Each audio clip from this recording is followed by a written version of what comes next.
Danas smo u Sava centru, najveća zvezda je sa nama večeras ovde, najveći doček i ubedimo najviše medija je večeras kod nas, tako da, kolege, izvolite. Beogradska publika vas se uželela, a da li ste i vi njen? Jesam, naravno. Prošle godinu dana od posljednjih koncerta u Beogradu i evo prilike da se družimo opet sa beogradskom publikom. Ima li umora kako ste posle nastupa današnjeg u Zagrebu, dnevne žurke? Mi smo toliko bili veseli u kolima, pevali. Prošao je put za čas i ja ne osjećam umor uopšte, iskreno, stvarno. Mislila sam da će mi biti malo teže s obzirom da nisam u kondiciji, ali se osjećam odlično. A kada bi u jednoj rečenici mogla da opišeš 2025. godinu, kakva ti je bila? Ili možda malo više od jedne rečenice? Samo ću reći porodica i ljubav. Najveća na svetu. Šta si naučila u ovoj godini? Pa, naučila sam da je ono, kao što sam sada rekla malo pre, da je porodica najbitnija na svetu i da je ovih godinu dana, da sam ove godinu dana zaista uživala. Uživala sa mojom decom, sa mojim mužem, sa mamom, tatom, bakom i dekom i želim da tako bude u sledećoj godini. Kako su ti izgledali dani? Šta ste radili? Isto ono što i radi, mislim, svaka porodica. Moj jak je krenuo u školu, pa oko toga smo se bavili. Sad ja sam da zatvorim. Da, izvinite. Zatvorite, ljubim vas. Naravno, beba. Iako je prošlo skoro 7 godina kako se Aki rodio, trebalo mi malo vremena da se prisetim svega onoga kada dođe beba. Ali sve je super. Kako se slažu Bata i Seka? Odlično, odlično. Ja sam mislila da će nam biti mnogo teže, ali on je veliki dečak. Velika je razlika, nije mala, tako da je on divno prihvatio i brine o njoj. Čak se on nekad i naljuti kada mu nešto kažemo, ajde Aki, možda sada sačekaj, malo će mama i tata. Ne, sve hoće on.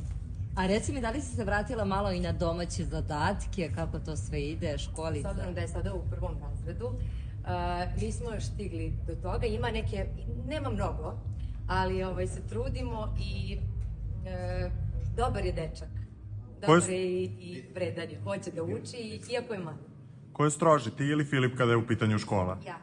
Ti ipak. A ko više pomažu tim domaćim zadacima? Pa i on i ja zajedno, sve mi zajedno radimo. Koja ti je pesma najteža za pevanje uživo, a za publiku najdraža? Ima dosta pesama koje su meni teške, s obzirom da većinu pesama pevam u originalnom tonalitetu, pa mi je malo nekada ipak dosta i traje nastup, pa mi bude nekad malo teže, ali mislim sve ja to izguram super, tako da sada ako bih, ajde da kažem sve po starom, možda zato što ima neku modulaciju kasnije, pa to razumeće oni koji se razumeju muziku, ali kada ja izađem na binu, nekako ne razmišljam ja o tome, meni je samo bitno da je dobra energija, pa i ako nešto pogrešim, ljudi smo, grešimo svi.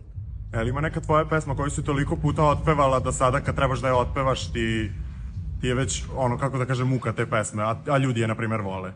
Pa ja kada vidim reakciju, u stvari, možda sam i neku pesmu otpevala, to jest one starije pesme sam sigurno mnogo puta više otpevala nego ove novije, ali kada vidim reakciju publike, mene sve to vozi i nosi. Neko si ko je ispunio, da kažemo, većinu, verovatno, svojih želja u životu, ali šta ćeš večeras možda poželiti, šta generalno sebi priželjkuješ u narednoj godini? Pa zdravlje. Mislim, uvek svi to kažemo, ali evo, valjda čovjek kada onako malo se osami, kada ima vremena za sebe, onda ipak je to zdravlje zaista najbitnije. A pored zdravlja? Pored zdravlja. Pa, s obzirom da neću mnogo nastupati ove godine, takav nam je plan za sada, biće po neki nastup, koncert, ali ništa mnogo, želim da budem sa porodicom i dalje što biće. Da li će u narednoj godini biti album? Biće, da, pripremam album. Rekla sam neki dan da je album pri kraju, ali sada sledi snimanje spotova i to je ono što najduže traje u stvari. Kolega, za kraj pitanje poslednje Dragana, može? Da li voliš to snimanje? Da li uživaš u tome ili možda kolege tvoje koleginice? Znaš šta, svašta, naporno je, to traje dugo. Zna da traje snimanje po 20 sati, pa ako se neki spot i snima po 2-3 dana, oduži se to, ali je bitan na kraju rezultat, a ja uvek dam svoj maksimum i svi ovi ljudi koji su oko mene sve ove godine daju mi vetar u leđe i ako mi je nekad onako malo teže, ja imam njih koji me guraju napred. Aleksandra, samo još jedno pitanje. Da li se neko od kolega oglasio nakon tvoje izjave da niko nije bio tu tokom tvoje? Pa ja nisam mislila na kolege, zaista, ali svako je to shvatio onako kako želi. Mislim da nema potrebe da produbljamo tu temu, večeras smo ovde da dočekamo Novu godinu, a vama hvala od srca što ste došli. Kako će prvi sutra? Šta ću uraditi? Jedva čekam sutra da ustanem i da uživam sa svojim decom. Hvala puno.